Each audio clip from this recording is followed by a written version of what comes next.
मैं सबसे पहले आप लोगों को बता देना चाहता हूं, हम जन सर्वोदय के माध्यम से पूरे क्षेत्र में जाकर लोगों को जगाने का काम कर रहे हैं।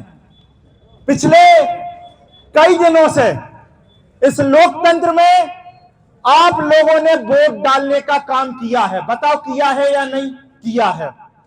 तो मैं आपसे पूछना चाहता हूं कि लोकतंत्र में असली मालिक कौन है? लोकतंत्र में असली मालिक है जनता, आप लोग हो। आप वोट डालते हो 5 साल में एक बार और वोट डालने के बाद आराम से सो जाते हो, फिर 5 साल कोई मतलब नहीं है।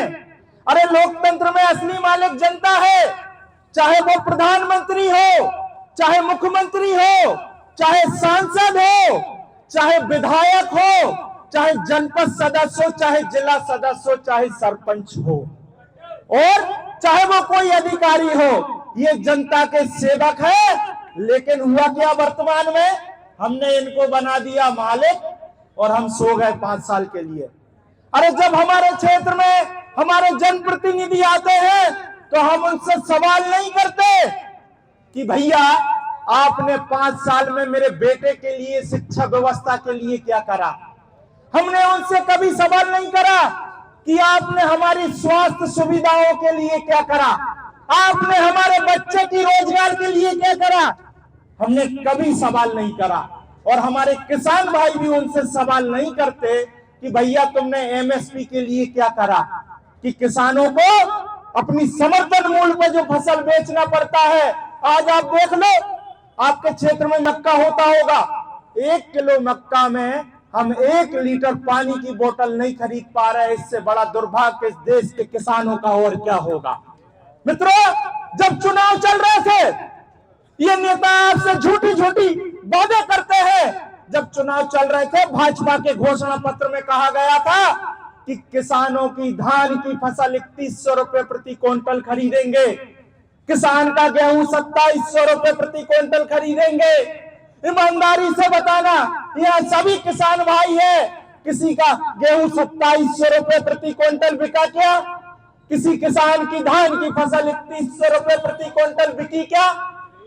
आप बताना ईमानदारी से। आप खून पसीने की मेहनत से अपनी फसल को पैदा करते हो। जब खाद और यूरिया की बात आती है तो 4 बजे से आपको लंबी लंबी लाइनों में लगाया जाता है।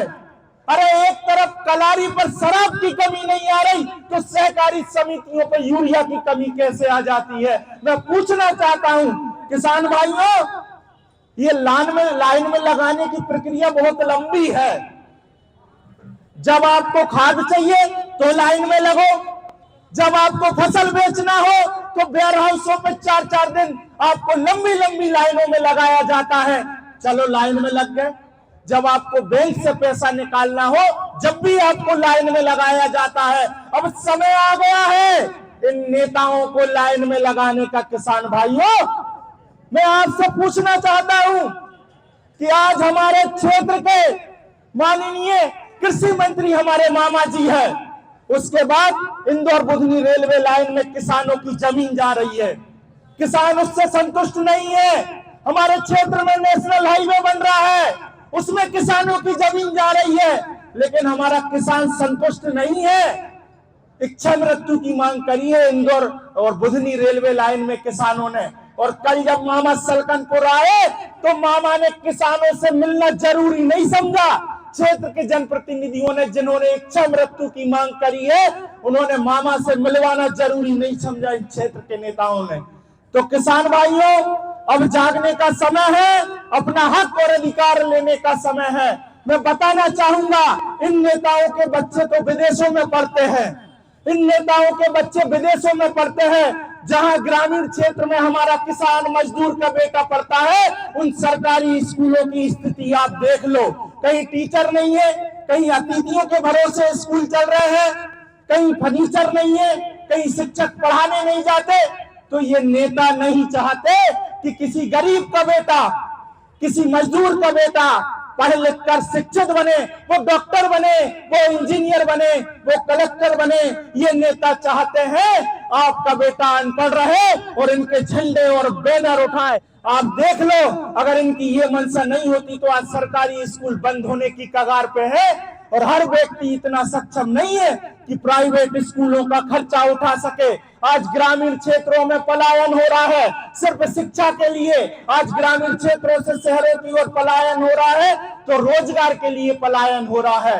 तो अब जागने की आवश्यकता है। आपका बेटा पढ़े लिखे, वो शासन और प्रशासन से प्रश्न करे, नेताओं से प्रश्न करे कि आपने हमारे लिए 5 साल में क्या करा। अब मैं बताना चाहूंगा आपको, हमारे बुधनी क्षेत्र में आज गांव-गांव में शराब बिक रही है और मालूम है उस शराब की वजह से ना जाने कितने युवाओं के लीवर और किडनी खराब हो गए। उस शराब की वजह से न जाने कितनी माताओं ने अपने बेटों को खो दिया, कितनी माताओं की गोदें सूनी हो गई, कितनी बहनों के हाथ सूने हो गए इस शराब की वजह से।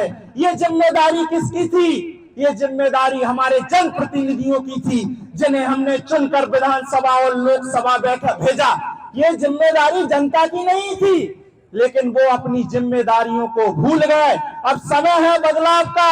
ये दीपक चौहान आपसे वादा करता है, आपका सहयोग रहा, आपका आशीर्वाद रहा तो आने वाले भविष्य में आपकी आवाज को विधानसभा और लोकसभा में उठाने का काम हम करेंगे और हर व्यक्ति को शिक्षा दिलाने का हम काम करेंगे। आपके बच्चों को अच्छा स्वास्थ्य मिले उसके लिए हम संघर्ष करेंगे। किसानों को पूरा दाम मिले, किसानों को समय पर खाद और बीज मिले, उसके लिए हम संघर्ष करेंगे। बस आप लोगों की सहयोग की जरूरत है। यूं तो हम कई सालों से वोट डाल रहे हैं, अब जागने का समय है और प्रश्न करने का समय है। इसी के साथ मैं अपनी वाणी को विराम देता हूं। जय हिंद, जय भारत। और जो लोग हमसे जुड़ना चाहते हैं, हम आपको पंपलेट दे रहे हैं, उसमें हमारा नंबर है।